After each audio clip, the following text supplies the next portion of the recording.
아버지, 이 땅에서의 우리의 육신의 생명이 다하는 그날, 우리의 육신이 쇠하여 눈이 흐려 귀가 어두워 보지 못하고 듣지 못하는 그날이 올 텐데, 아버지, 이 땅에서 하나님께서 허락하시는 건강과 생명과 시간과 그 모든 환경 속에서 하나님이 허락하실 때에 하나님의 뜻을 이루어 드리는 삶을 살게 하시고 하나님이 기뻐하시는 그러한 삶을 사는 이 자리에 있는 한 영혼 한 영혼, 이 말씀을 듣는 모든 심령들이 되도록 주님 은혜 내려 주옵소서.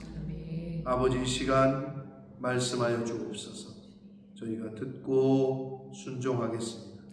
예수 그리스도 이름으로 축복하며 기도 올려옵나이다. 아멘.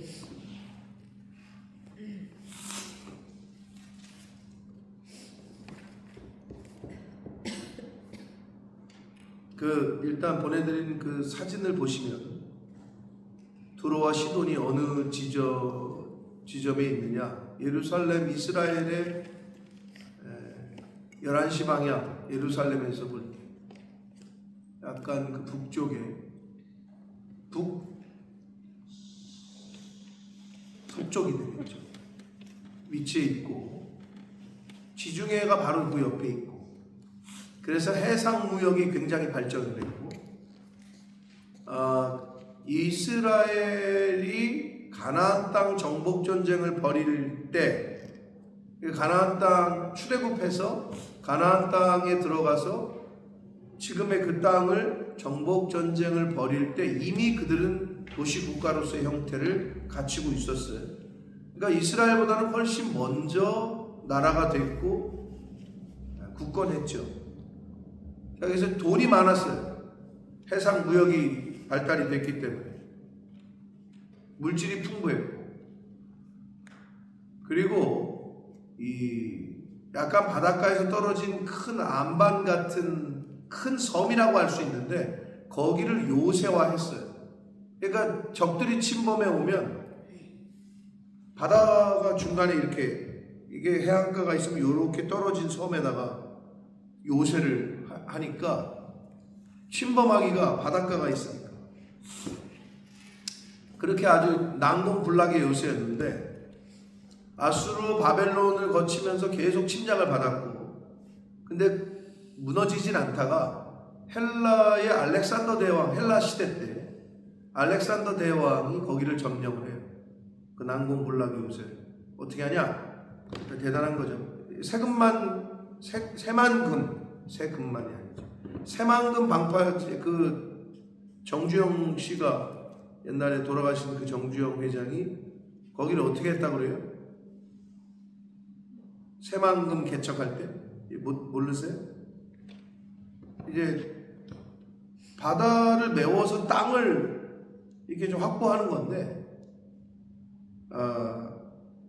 육지와 바다 사이에 이렇게 떨어진 거기를 어떻게 막아야 되는데 막기가 뭐하다는 거예요, 그 당시에 기술로는. 그래서 제가 알기로는 큰 폐 유조선을, 그러니까 이제 뭐가를 쌓고 뭐 시멘트를 하고 뭘 해도 기본적으로 뭐가 있어야 되잖아요. 그 큰 무슨 유조선인가 배를 갖다가 거기다 갖다 놓고 그거를 뭐 기준으로 해서 뭐를 쌓았대요. 그래서 지금 뭐 상상하지도 못한 일을 했다 뭐 이렇게 얘기하던데, 알렉산더 대왕이 거기를 침략하려면 배를 타고 가거나 뭐 해야 되니까 말을 타고 이제 군인들이 갈 수 있게 방파제를 쌓았대. 그거 하나 침략을 하려고. 뭐가 돈이 많았겠죠. 그래서 그 떨어진 그 거리를 방파제를 쌓았대. 그 당시에 뭐 돌을 쌓았는지 어마어마한 시간이 걸렸을 것 같은데, 그렇게 해서 그 두로가 완전히 함락을 당하게 됐다고 합니다. 두로와 시돈은 지금의 레바논 남쪽, 그 위쪽이 레바논, 오늘날의 레바논이라는 나라인데 지금도 있대요. 그래서 신약으로 넘어와서 예수님 당시에 예수님께서도 직접 가서 복음을 전하셨던 곳이고, 바울 사도의 선교 여행지 중에도 이렇게 한 곳이 되는 그러한 지역이 되겠습니다. 근데 오늘 이 두로와 시돈에 대해서 심판의 말씀을 하시는데, 이 당시의 두로는 아까도 말씀드린 대로 해양 무역으로 그 많은 부를 축적을 했고, 그러니까 돈이 많아지니까 교만했고, 그래서 결국은 멸망을 예언을 받는데, 아무리 많은 부자 나라일지언정 결국은 오늘 핵심은 23장에서 핵심 구절은 9절이에요. 9절. 다시 한번 읽겠습니다. 9절 말씀 읽습니다. 시작. 만군의 여호와께서 그것을 정하신 것이라. 모든 누리던 영화를 욕되게 하시며 세상의 모든 교만하던 자가 멸시를 받게 하려 하심이라. 자, 누가 두로에게 이런 일을 정하였느냐라고 8절에 약간 수사 의문문으로 반문을 하니까, 질문을 하니까 9절에 그 대답이 만군의 여호와께서 그것을 정하셨다. 누가 정했냐? 하나님이 정하셨다는 거예요. 모든 누리던 영화를 욕되게 하시고 세상의 모든 교만하던 자가 멸시를 받게 하려 하십니다. 여러분, 이 세상의 모든 역사는 하나님이 정하십니다.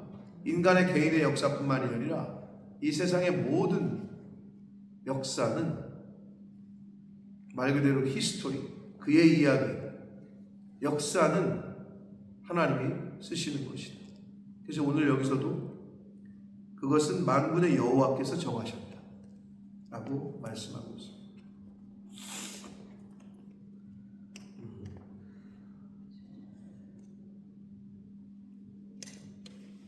자, 내가 카톡을 봤는지 모르지만 봤어요? 네, 아침에 가족방에 올라온 소식에 이제 손녀 손주들이죠, 손녀들이죠. 남 목사님의 제 조카들 윤지도 갔다 그랬나? 그리고 이제 큰형의 딸 다 가서 이제 중환자실 면회를 정해진 시간에 가서 했나 봐요. 그러니까 이제 손녀들도 마지막일 수 있으니까 가서 보는 거예요. 원래는 한 번에 한 사람인데 의사가 조금 편의를 봐줘서 여러 명 들어올 수 있게 해주나 봐요, 중환자실에. 근데 이제 그 윤주가 들어가서 의사소통이 안 되니까 글로 써서 윤주예요 그랬더니 눈물을 흘리셨다고 하는 소식이 이제 올라왔어요. 근데 그거를 읽는데 제가 떠나올 때 그랬거든. 아버지한테 마지막으로 입원하시기 전이지. 입원하시기 전에는 그래도 조금 집에 있으셨고 앉아도 계셨고 이랬는데 마지막 날 아빠 내 갔다가 승혁이 승우 다 데리고 다시 올게요 그랬단 말이에요. 근데 그게 자꾸 생각이 나더라고요. 아까 찬양을 하는데. 그러니까 걔네들이 가서 중환자실에 가서 할아버지를 보고 왔다고 하니까 어떤 기분이 들었냐 하니까 이게 마지막이니까 보나 보다 이런 생각이 들어요. 그래서 이걸 돌아가셨을 때 데리고 가는 게 맞는 건지, 아니면 우리 집사람뿐만 아니라 승혁이 승우를, 물론 승혁이도 일정이 있고 승우도 지금 이제 팀의 훈련 일정 이런 게 이제 시작된단 말이에요. 조금 있으면 6월 말이나 7월 초 되면은 시즌이 시작되면 못 가. 그래서 이거를 일주일이라도 아니면 며칠이라도 데리고 가서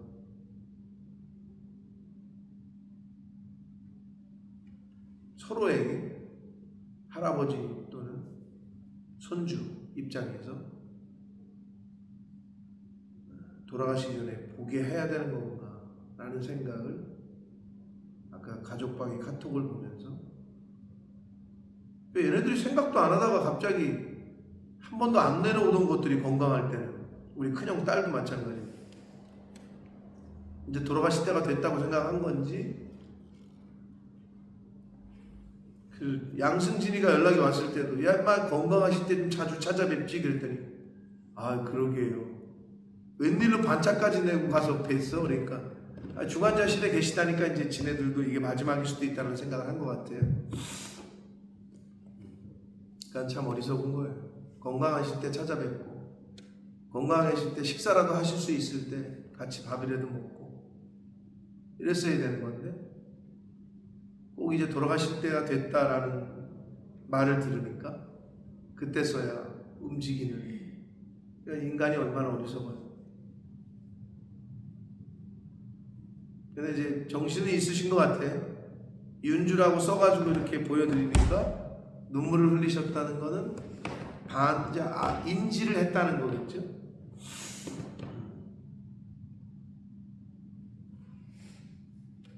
지금 뭐 성도들 데리고 성지순례 중인 매형하고 누나도 지금 뭐 가시방석이죠. 다음 주 언제 돌아간다고요? 그러니까 아직도 일주일 남았는데 일주일새에 돌아가시면 이제 자기들도 이제 가시방석이지. 성도들 한 40여 명 데리고 지금 갔는데 뭐 돌아가셨다고 비행기를 탈 수도 없고 모르지. 뭐 이제 누나는 혹시 비행기를 탈 수도 있을지 모르겠지만 남 목사님은 그러기가 어려운 상황이고, 그 다음 주 목요일까지 버티셨으면 좋겠다 하는 게 그쪽의 바람이고.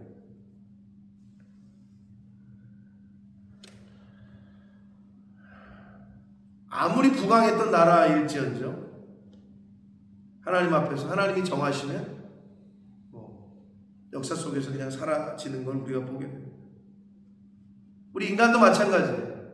젊음이, 저도 지금도 착각을 해. 야 내가 조금, 우리 장로님이나 우리 권사님 미안하지만 조금 있으면 칠순이잖아. 야 내가 조금 있으면 환갑이요? 막 이런 생각을 하니까 저는 아직도 막 20대 30대 똑같으시겠지만, 근데 그 젊은이들은 잘 몰라. 그 젊음의 때가 금방 지나간다는 거.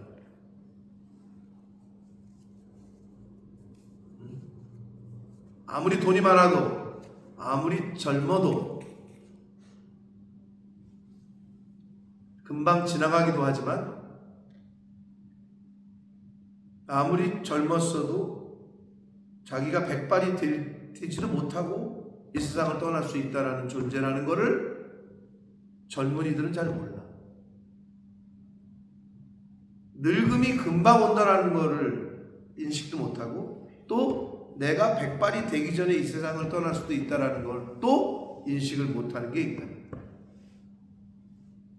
우리가 오늘 뭐 길게 읽었지만 두로와 시돈에 대한 예언의 말씀은 뭐냐? 아무리 부강한 나라일지라도 교만하니까 하나님이 심판을 내리셔요. 근데 오늘 이 두로와 시돈은 역사 속에서 다윗 왕 때에 성전을 건축할 뭐 사람도 보내고 또 나무도 보내주고 했던 히람 왕 때 다윗의 궁전 건축을 위해서 백향목과 목수와 속수를 보냈고, 솔로몬이 성중 건축할 때는 레바논의 백향목과 잣나무를 공급했던 그러한 관계에 있었던 나라이기도 해요. 그러나 돈이 많으면 넘어지기가 쉬워요.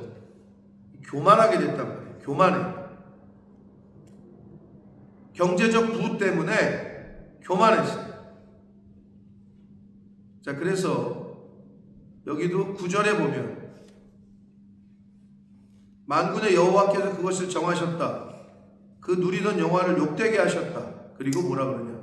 세상의 모든 교만하던 자가 멸시를 받게 하려 하셨다. 교만했기 때문에 멸시를 받게 하셨다. 멸망하게 하셨다는 거예요. 그러니까 교만은 뭐 성경 여러 군데서 말하고 있지만 넘어짐의 앞잡이고 패망의 선봉이 바로 교만입니다. 반대로 교만의 반대말로 말할 수 있는 겸손은, 겸손과 여호와를 경외하는 것의 보응이 뭐라고요? 재물과 생명과 영광이다. 우리가 다 좋아하는, 인간이 다 좋아하는 재물, 영광, 생명. 근데 그것은 어떻게 해야지 얻는다고? 겸손하고 여호와를 경외하는. 근데 그건 같은 거예요. 하나님을 두려워하고 경외하는 사람은 교만할 수가 없어요. 하나님이 무서우니까 깨갱한단 말이에요. 그러니까 겸손이라는 단어와 여호와를 경외한다는 건 이퀄인 거예요. 하나님을 믿는데 근데 겸손하지 않아. 그건 뭔가 이상한 거예요. 하나님을 경외하는 삶을 사는 사람은 겸손할 수밖에 없어요. 무서우니까. 경외심에 그 두려움이 있다는 거예요. 두려움. 근데 이 두로와 시돈은 잘 나갔거든요. 그 당시에. 그러니까 여러분 빼앗아 먹을 게 없는데 공격하겠어요?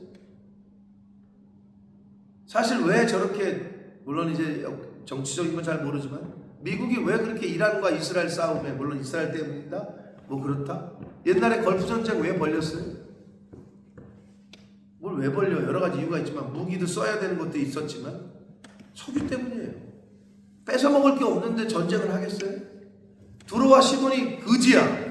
그러면 뭐 아수르 제국, 바벨론 제국, 헬라 제국, 알렉산더가 거기를 방파제를, 그 당시에 바다에 방파제를 쌓는데 말이 지금도 어려운데, 근데 그거를 쌓고 한마디로 다리를 놨다는 건데 그거 가서 쳐들어갔거든요. 왜? 거기 보석이 많으니까, 돈이 많으니까. 그러니까 계속 침략을 당한 거죠. 그랬던 두로와 시돈이 결국은 하나님의 정하심, 하나님의 역사하심 때문에 멸망을 당하게 됩니다. 이제 그 얘기를 계속하고 있는 거고. 그래서 아수르 시대 속에서 아수르 제국의 침략을 계속받고, 근데 완전히 멸망하진 않았었어요. 그 다음에 바벨론 제국 때에도 침략을 받고 완전히 멸망을 당하진 않았었어요. 그래서 침략해 오니까 안 되겠다 싶으면 야, 돈 줄게, 한마디로 조공을 바치겠다고 약속을 해. 그러니까 침략을 멈추고, 아수르 제국 때도 그랬고 바벨론 제국 때도 돈으로 해결하는 거지. 한마디로 외교지, 외교. 야, 우리가 매년 얼마씩 줄게.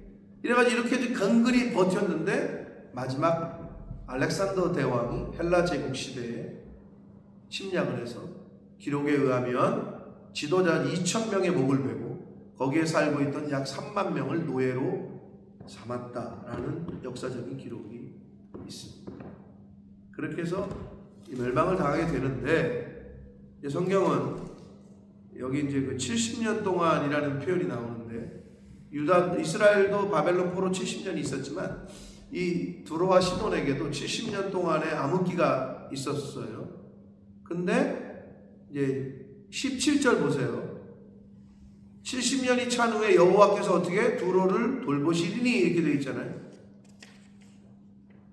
그가 다시 값을 받고 지면에 있는 열방과 음란을 행한다.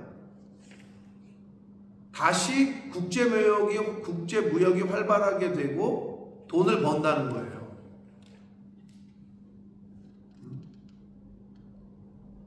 그런데 어떻게 해요? 그가 다시 값을 받게 된다는 것은 국제무역을 통해서 돈을 벌게 된다는 건데, 지면에 있는 열방과 뭐를 행한대요? 뭐를? 음란을 행할 것이다. 그러니까 이게 하나님이 좀 돌보셔서 다시 좀 이렇게 회복을 시켰는데 하는 짓거리가 또 똑같이 음란을 행해. 그 무역한 것과 이익을 거룩히 여호와께 돌리고 간직하거나 쌓아두지 아니하리니. 그러니까 돈을 벌게 해줬어. 다시 회복을 시켰는데 어떻게 하나님께 예물을 드리지도 않고 거룩한 일에 쓰지도 않고. 그러니까 어떻게 됐대요? 여러분 이거 잘 읽으면 어떻게 보면 쉬운데 18절이, 그러니까 하나님께 돌려야 되는데, 하나님께 예물을 드리고 거룩한 일을 써야 되는데 그렇게 안 하니까 어떻게 됐다는 거예요? 18절 마지막, 그 무역한 것이, 한마디로 그들이 무역해서 돈 번 돈이 여호와 앞에 사는 자가 배불리 먹을 양식, 잘 입을 옷감이 되리라. 한마디로 걔네들 돈이 이렇게 보니까 이것들이 회복을 시켰는데 다시 헛짓거리나 하고 음란이나 행하고 하나님께 다시 영광을 돌리고 감사 예물도 바치지 않고 하니까 하나님이 어떻게 했다고? 그 돈을 여호와 앞에 사는 자들에게 줬다고, 쓰게 했다는 거죠. 그러니까 여러분, 악인들은 열심히 돈 벌어서 어떻게? 선한 일로 하나님이 쓰게 하시는 거죠. 그들이 다 열심히 돈 번 거를 여호와 앞에 사는 자들에게 흘러가게 하신다는 거예요. 결국은 그렇게 되는 거예요. 이 두로와 시돈 23장에서 주는 교훈이 그거예요. 그러니까 여러분, 이거는 우리에게도 마찬가지예요. 하나님께 드릴 걸 마땅히 드리고 하나님의 나라를 위해서, 주님의 몸된 교회를 위해서 해야 되는데 안 하니까 어떻게? 그거 뺏어가지고 하나님 앞에 사는 자들에게 쓴다는 거죠. 여러분, 가끔 뉴스에 보면은 고액 체납자들이 있어요. 막 외제차 타고 다니는데 세금을 안 내. 그래서 이제 국세청 조사반이 쳐들어가잖아요. 가관이야. 뭐 냉장고, 김치 냉장고에 뭐 5만 원 다발이 그냥 현금이 수억이 나와. 집에서, 한 집에서. 그런 사람들이 있더라고. 금괴가 여행용 이게 등산용 가방 같은 거에 금괴가 막 쌓여 있고 그걸 다 찾아야 되더라고. 쌀 항아리 밑에 뭐 그냥 금괴 같은 거 숨겨놓고 한 집에서 막 현찰이 수억 원이 나오는 거예요. 그러면서도 돈을 안 내. 즉 세금을 안 내, 나라에. 그러니까 이제 나라에서 쳐들어가 가지고 다 조사를 하니까 막 이렇게 여기 금이 쌓여 있고 막 현금 다발이 이런 거 뉴스에 나온단 말이에요. 어떻게 해요? 열심히 쌓았잖아, 모았잖아. 돈도 막 모아놓고, 왜냐 은행에 놓으면 걸리니까, 다 조사가 되니까 현찰로 쌓아놓고 금으로 바꿔가지고 쌓아놨네. 열심히 잘 쌓아놨는데 다 뺏겼네. 똑같은 거예요. 이들이 두로와 시돈이 하나님이 다시 복을 주셔가지고 돈을 벌게 해줬더니 이것들이 하나님께 감사도 안 하고 거룩한 일에 쓰지도 않고 향락과 음란하는 데 쓰니까 하나님이 뭐래요? 그 무역한 것이 여호와 앞에 사는 자가 배불리 먹을 양식이 되고 옷감이 됐다. 여러분, 하나님께서 주시는 생명과 시간과 재물을 하나님 뜻대로 안 쓰잖아요.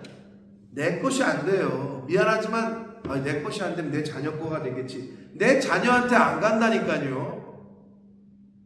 근데 반대로 하나님의 뜻대로 살면서 하나님이 제일입니다, 하나님의 몸된 교회가 먼저입니다, 이렇게 살잖아요. 그럼 내 새끼도 힘들다고 하는데 좀 도와줘야 되는데 못 도와줬잖아요.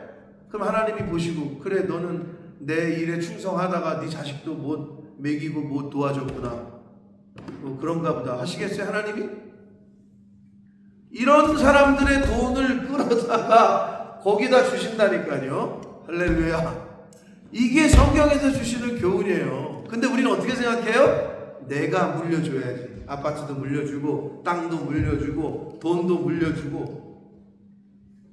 물론 물려주지 말란 얘기는 아니에요. 그러나 하나님 앞에서, 중심을 보시는 하나님 앞에서 좀 계수를 하셔야 돼요. 여러분, 어떤 게 늘 얘기하지만 하나님이 돌보시는 게 가장 큰 복입니다. 하나님이 돌보시고 하나님이 지키시는 게 가장 안전한 거고, 여러분 그걸 늘 잊지 마시라. 자식 사랑하시거들랑 하나님을 더 사랑하시라. 여러분의 사업이 잘 되기를 원하시거들랑 주님의 몸된 교회를 더 사랑하시라. 그러면 복을 받습니다. 근데 반대로 그게 안 됐던 두로와 시돈은 다 열심히 벌면 뭐예요? 지금 여기 보니까 하나님 앞에 사는 자들에게 다 갖다 줬대는 거예요. 그게 성경에서 주시는 가르침이고 교훈이에요. 사랑하는 성도 여러분, 우리의 연수가 얼마나 남아있는지 모르나 하나님이 생명을 연장시키시고 건강 주시는 날 동안에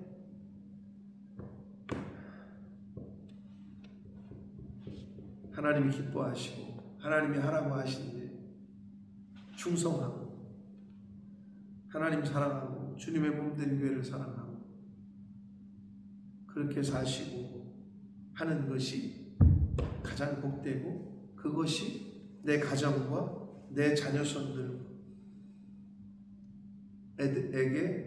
하나님의 은혜와 복을 상속시키는 길인 줄 믿습니다. 그러므로 그 잘나가던 두로와 시돈을 아까 제가 말씀드린 대로 9절이 핵심이에요. 만군의 여호와께서 그것을 정하셨다. 무슨 말이냐? 아니 두로와 시돈이 어떻게 이렇게 됐대? 어떻게 이렇게 망했대? 하나님이 정하셨다라는 거예요. 그들이 누리던 영화를 욕되게 하셨고 교만하던 자를 멸시를 받게 하셨다. 그러니까 하나님 앞에서 겸손해야 되고 그러니까 하나님을 경외해야 되고 그러한 삶을 사셔서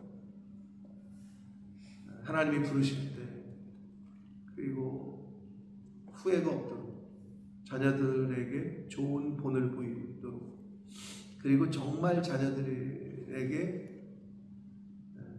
저와 여러분이 복을 상속시킬 수 있도록 하나님이 지키시고 하나님이 은혜를 주시는 그런 우리 자녀들이 될 수 있도록 그렇게 부모된 저희들이 그렇게 신앙생활하고 믿음생활하고 이 땅에서의 남은 인생들을 살아가시기를 예수 그리스도 이름으로 축복합니다. 살아계신 하나님 아버지 감사와 찬송과 영광을 올려드립니다. 아버지 하나님 오늘도 생명을 주시고 저희들의 발걸음을 아버지의 집으로 옮겨주시고 하나님의 말씀을 통하여 교훈받게 하시고 또 깨닫게 하시고 회개할 수 있는 마음을 주시고 새롭게 결단할 수 있는 마음을 주시니 감사합니다. 아버지 오늘의 결단과 오늘의 회개는 오늘 해야 되는 것임을 내일은 우리에게 보증이 되지 않고 하나님이 은혜를 주시고 하나님이 내일이라는 시간과 생명을 주셔야 살 수 있는 것임을 고백합니다. 아버지 하나님 오늘 주신 말씀 오늘 주신 교훈 오늘 주신 회개의 영을 따라 그렇게 기도하고 결심하고 작정하고 행하는 제가 되게 해주시고 이 자리에 있는 새벽 성도들과 이 말씀을 듣는 모든 심령들이 되어지도록 주님 은혜 내려 주옵소서. 세상의 모든 역사와 개인의 모든 역사 또한 인생 또한 하나님이 정하시고 주관하시는 것인 줄 믿습니다. 아버지 그들이 누리던 부를 영광을 욕되게 하고 그들이 교만하던 것들을 다 낮추시고 멸시를 받게 하셨다. 하나님이 그렇게 하셨다라고 성경은 말씀합니다. 그들이 벌었던 돈들을 재물을 다 하나님 앞에 사는 자들에게 가게 했다라고 분명하게 말씀하고 있습니다.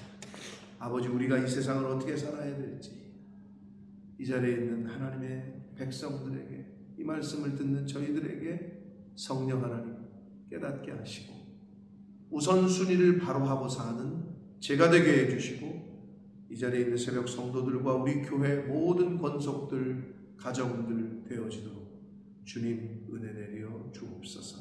예수 그리스도 이름으로 축복하며 기도 올립니다.